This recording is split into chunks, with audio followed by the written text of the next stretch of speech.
Episode 2 is here, and we get the tip of the iceberg when it comes to action for this arc, starting with Sirius vs. Subaru, moving to Sirius vs. Reinhard, and then ending off with the bombastic Emilia vs. Sirius. Sirius has clearly got some hands, but to start this episode, we begin with the immediate aftermath of Subaru's first loop after Luzbel is thrown off the tower, with Betty and Emilia reassuring him as he kind of has to remember how to act after returning by death. Remember, it's been a year, and he has to think of how to act naturally again after a year of not dying. Subaru can't help but reference "thank you" and "I'm sorry," showing that one singular encounter with Sirius was more than enough to burn directly into his head, and the phrase overall is a great reference to Emilia's talks with Subaru about saying thank you instead of being sorry. I guess we can also talk about the elephant in the room with this, since anime only's picked up on this faster than I expected. Is Sirius Fortuna? Well, we don't know. There are some very clear signs that may point to it, mainly her hair color, the appearance of her eyes, and the fact that her appearance is obscured. Of course, this doesn't always mean that a character is the same as another, but it's definitely something to keep in the back of your mind as the series goes on. Novel readers were fully ready for her to have the same voice actor as Fortuna, but it seems that that's where they diverged. Let's also briefly touch on Sirius's name. She's named after a star in the real world that sits in Canis Major. At the time of posting, you can find it a couple of hours before sunrise in the northern hemisphere, and it sits below the Orion constellation, being visible no matter how light polluted your area is, because Sirius is the brightest star in the sky. A fitting observation to make given her fiery showing in this episode. Notably, Sirius is referred to as the Dog Star because of its prominence in its constellation, which is known in English as the Greater Dog. It was frequently confused as a red star being placed in the same category as Mars and Antares, though the star is actually a bluish-white. Perhaps being used in ReZero as a reference to how fire magic can both be ice and fire, but, that's probably a stretch. Sirius was the faithful dog of Orion, the constellation that Betelgeuse was supposed to represent. The star Betelgeuse being the hand of Orion, and when Orion was killed by the scorpion sent by Gaia and turned into a constellation, Sirius, the dog star, would follow him into the heavens. There is also another story in Greek mythology about Sirius burning brighter than ever before, scorching any mortals that may approach, pleading with the gods due to the fact that Sirius could not be with their lover, Opora. The dog star puts Subaru into his shortest loop so far, giving him just a 10 to 15 minute window to make things happen, putting the pressure onto a level never before seen in ReZero. Subaru rushes back to the square, and unfortunately, we have a pretty massive cut for this loop, which we can touch on later, but this basically ends up with Subaru rushing to save Luzbel, but getting jumped by Sirius. Sirius versus Subaru, if you can really call it that, ensues, and I know that a lot of people might feel some type of way about this. There's a group of people who want Subaru to be this omega badass who can take on anything and everything, but unfortunately, he's just not that guy, and he might never be. Subaru's character is not one of power, but even despite that, he puts that aside to climb up that tower to try to save Luzbel, which I find a hell of a lot more inspiring given that he cannot go toe-to-toe with a Sin Archbishop. As the encounter goes on, Subaru can feel the fear and pain of Luzbel's being tossed over the railing and choking to death on his own fear with an extremely well executed and gory scene that might be one of the hardest deaths to watch in the series, and we get Subaru considering the state of mental collapse he was under and piecing together her resonance. Given what we saw from her power last week, and with what just happened, it's safe to say that her power can connect people in multiple regards, whether it be emotional states or physical pain, which is a power that fits strongly into the ideology of hers we discussed last video, her idea of pure love being one of joining hearts and minds. Subaru thinks of Reinhard and then rushes to Ratchins and convinces him to call him over, and even Reinhard states that if he isn't careful, he too could succumb to the effects of her authority, though who knows if that's just Reinhard being his humble self again. He states that it isn't just seeing or hearing her, but even perhaps just knowing that she exists can trigger her authority. And this is when we get our second action sequence of the episode with Sirius vs. Reinhard, with probably some of the best animation work the series has seen, as Sirius gets tossed around like a ragdoll. Subaru snaps out of Wrath's authority to go up and save Luzbel, our goat still thinking about the lives that can be saved, as the crowd's anger is emboldened by Sirius's flames and they chant "kill, kill, kill," and to nobody's surprise, Reinhard beats Sirius. The encounter that everyone assumed could just be solved by Reinhard, however, gets an interesting new layer added onto it. If we call in Reinhard to insta-kill Sirius, everyone in the vicinity will die with her. Sirius's idea of love has manifested entirely through her authority, linking one's heart, one's mind, and one's body together. If Reinhard is not going to be able to carry the cast of victory in the city, what do you guys think the plan is going to be going forward?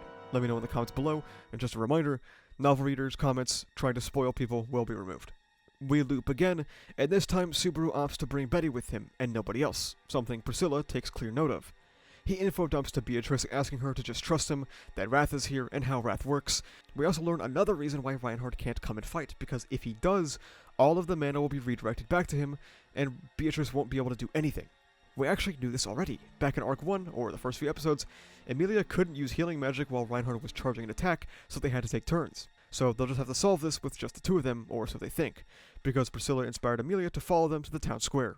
The plan was to use Shamak to disconnect her authority, but it's a complete flop, so Emilia goes on the offensive and unleashes a massive ice attack on Sirius, which makes her absolutely furious, accusing Emilia of killing her husband Betelgeuse and attacking her half-elf status because she has not looked in a mirror. Sirius pegs Emilia for Betelgeuse's death, which makes sense considering the achievement went to her camp and not just Subaru in particular, as she comes out wielding flames, showing us she also has fire magic, another Fortuna point I suppose.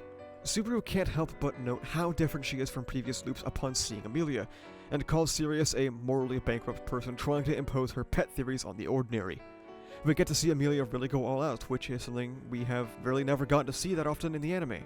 And it's super cool how she utilizes her ice brand arts, which we have now seen more in the anime than in the actual novel illustrations, and we get further payoff for Arc 4 as Emilia is not made depressed by Sirius attacking her appearance, but angered, as the person she thought was the coolest woman in the world had the same characteristics. Something that was once a source of shame for her now empowers her to battle Sirius. Subaru and Betty use a gravity manipulation spell to jump up to the top of the tower to save Luzbel, until Sirius pulls out her trump card. We always knew that there were two children, and here she is. She's using Tina as leverage, and someone takes advantage of that moment of weakness from Emilia. Regulus Corneus finally debuts after his brief appearance in Episode 1, to take Emilia to make her his 79th wife, the exact same number that Regulus wanted to use on Fortuna back in Arc 4. Overall, an incredibly action-packed episode, and funnily enough, this won't even be the most action this season. We get some great characterization from Subaru, who, despite refusing to make sacrifices, has still learned from Arc 4 and is not resetting every time something goes wrong, and a great furthering of Emilia's newfound confidence. I'm going to talk briefly about my thoughts on the adaptation, and then jump into the cut content. This week's adaptation was solid. I think I was mostly hit by the whiplash of how fast these two leaps go, because they're not that quick in the novel. It kind of left me off in a weird footing. However, Subaru's first death with this episode was incredibly good. Really good animation and extremely unsettling adaptation, with some great voice work as usual by Subaru, and I love how they adapted the large paragraph of fear coming from Subaru as he dies. The Reinhard death was fine. I must agree that the direction is a bit lacking, and due to the rapid pacing of the episode, doesn't hit as hard as it could have, but it was fine. Where this episode really stands out is the second half, with Subaru's third loop, and Emilia vs. Sirius. I said that Sirius vs. Reinhard has the best action animation of the series, and then it gets one-upped by this next fight. Incredibly smooth while still being extremely weighty, and some cool shots throughout this entire fight. The only thing I could complain about are these really weird sound effects that sound super dampened, like they're playing in a room with sound-absorbing foam. This is the episode we also got the opening and ending, and I won't speak too much on them lest this video get too long, though I can't help but find the opening very lacking. There was never really any point that it impressed me, maybe outside of that Priscilla shot. The ending, however, is far better, with some fantastic direction, a great art style throughout, and some good animation. Overall, this episode was good. Character art was on point, backgrounds were gorgeous as usual, and it has some of ReZero's best action and fight scenes so far. I think the pacing suffered quite significantly, however, and hopefully when we make it out of Volume 17 territory, we can slow down a bit and we can let the chapters breathe, though I do think that the next two episodes might suffer from a similar pacing issue. That's about it. Let's get into cut content. There was a memory of Subaru's that was cut from this episode, unfortunately, but during a period where Subaru is self-reflecting about Sirius's authority and return by death, he thinks about the year time skip, mainly when he was getting to know Beatrice more and more. We learn explicitly that despite knowing about the taboo, Subaru tried repeatedly to inform Beatrice of return by death, but every time was met with that heart-gripping pain. It's a good moment that shows that despite what Subaru has endured from the taboo, he's still trying to let those close to him in, especially Betty. During the first loop when Subaru dies of fear, Subaru doesn't just show up at Luzbel.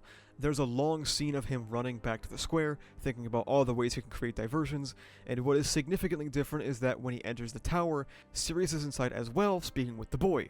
This is when Subaru gets to use his whip outside of just traversal, like he does at the end of the episode. There's also cut information about this whip. It is made from material gathered from the Guilty Low that showed up at the Roswell Mansion at the end of Arc 4, and is dubbed the Guilty Whip. There is some great narration about how a whip is a weapon for people without strength, and for people like Subaru who rely on having a bag of tricks to outwit their opponent. Subaru uses the guilty whip against Sirius and tackles her out of the tower, causing her to plummet to the ground. It was a nice moment of competency that I enjoyed from Subaru. This is when he tries to save Luzbel, but runs into issues of fear from the Wrath Authority and is then killed by Sirius. Another note is that Subaru notes this authority as soul washing, which is removed from the anime. There is a cut conversation between Sirius and Reinhard that I was hoping would make it in because I really like it. Basically, Sirius rejoices that the Sword Saint has come to the square and calls him the man most loved by the world and the man that loves everyone. We can obviously make it clear, however, that whether or not this is true, what it ignores is Reinhard's own self-love. He has very low self-confidence, wondering if he is worthy of his own title, an aspect of love that is ignored by Sirius's ideology. Does everyone love Reinhard? Probably not. Does Reinhard love everyone? Who knows? Lofty assumptions to make about someone without knowing them. That is going to wrap up episode 2, however. We should have about 2 episodes left of volume 17, and then we move into the final volume this core will cover. Let me know what you guys think about the episode in the comments below. Thank you so much for watching. If you like this video, make sure you subscribe for more. You can also check the description down below to become a member, which gives you benefits like early videos, membership badges, and cool custom emotes. You can join the Discord where we talk about ReZero, Kagurabachi, Jujutsu Kaisen, and all kind of stuff. Additionally, you can go to the channel store and pick up some awesome stickers made by our channel artist, so you can carry the power of Graphia with you on your water bottle. That's about it though. Thank you for watching. See ya.